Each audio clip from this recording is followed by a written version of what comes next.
तर नमस्कार मंडळी, मी किरण तुमचं स्वागत करतो माझ्या मिनी ब्लॉगमध्ये. तर आज मी आणि माझा मित्र चाललो आहे सांगली जिल्ह्यातील दंडोबा हिल स्टेशनला. आणि हे बघा, वातावरण कसं मस्त आहे ना एकदम. आणि ही बघा आपली लाल परी कशी वेगाने धावते ती. दंडोबा हिल स्टेशन सर्वांनीच पाहिलं असेल, पण तरी पण ही बघा, दंडोबा हिल स्टेशनची पहिली कमानी लागते पुढं. तर इथून आपल्याला प्रवेश करावा लागतं. आता इथून आपलं प्रवेश होत आहे आत. हे बघा, पाऊस पडल्यामुळे कसे रस्त्याच्या दोन्ही बाजूला हिरवीगार झाडे, एकदम शांत वातावरण आहे.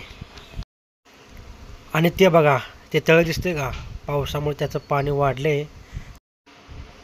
आणि हेही बघा, पावसाळ्यात कसं फूल उमललंय, ते रंगबिरंगी फूल दिसते ना. तर आता आपण पोचलोय दंडोबा हिल स्टेशन येथे. पहिला दर्शन घेऊ येते, दर्शन घेऊ, मग वरच्या बाजूला जाऊ. मग तुम्हाला दाखवतो वर काय काय आहे ते.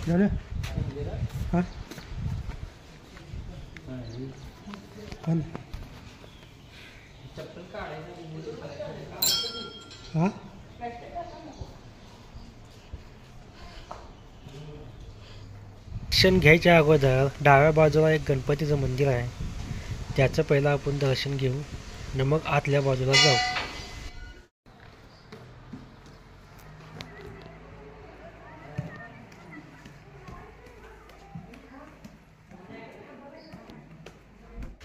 दर्शन घेऊन झालं आपलं. आता आपण वरच्या बाजूला चाललो आहे. वरच्या बाजूला दाखवतो तुम्हाला काय काय आहे तिथे. तर चला मग. वरच्या बाजूला आलो आणि जरा फिरलो. जरा वारं सुटले म्हटलं जरा मस्त जरा बसून घेऊ म्हणून बसलेलो थोडं. हे घ्या तुम्ही पण बघा, वारं कसं सुटले आणि आवाज कसा होतो बघा. आणि वारं हे फुल वारं आहे, फुल आवाज सुटले बघू शकता व्हिडिओमध्ये. आणि आता मी वर चढतोय, व्हिडिओमध्ये बघून घ्या तुम्ही. मी वर चढतोय, वर चढण्याचा प्रयत्न पण करतोय, बघून घ्या.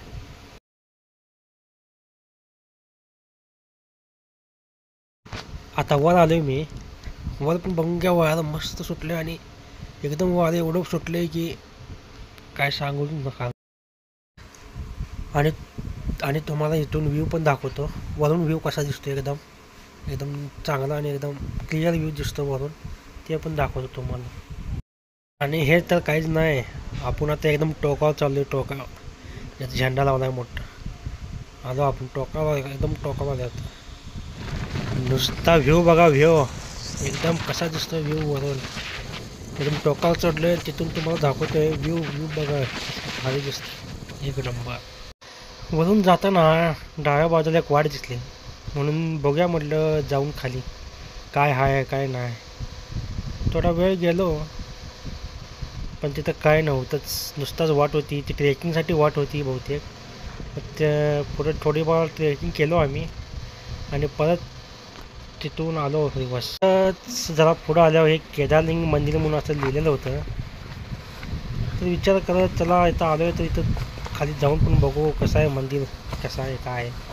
मग तिथं पण वाट होती थोडी, एक 20 पायऱ्या होत्या. 20 पायऱ्या चढून आम्ही पोचलो खाली. खाली पोचलो आणि समोर आम्हाला तिथं मंदिर दिसलं मला. तर जाऊन बघूया म्हटलं आत.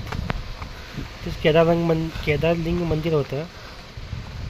तर आत जाऊन बघूया म्हटलं, तर गेलो पुढं आणि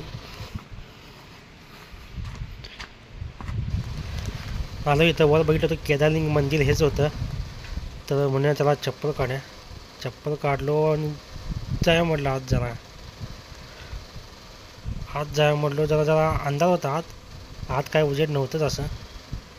मग मग गेलो आत.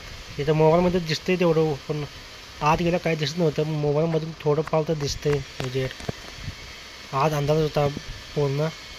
तर समोर एक हे होतं, पिंड होती एक शंकरांची पुढं, तर बहुतेक तेच होतं. शंकराची पिंड होती, तुम्हाला दाखवतो, तुम्ही बघून घ्या. हे बघा. प्लीज एक विनंती आहे, जर तुम्ही हा व्हिडिओ बघत असाल तर तुम्हाला एक सांगायची गोष्ट म्हणजे कचरा करू नका इथे. तुम्ही जे पाण्याची बाटली ते घेऊन येता ते संकट खाली घेऊन जावा. खाली कचरा कोंडी असेल त्यात टाकून. आणि हां, हे मारुतीची मोठी मूर्ती कुठं आहे नक्की सांगा. आवडल्यास फॉलो करा आणि सबस्क्राईब करा. जय हनुमान.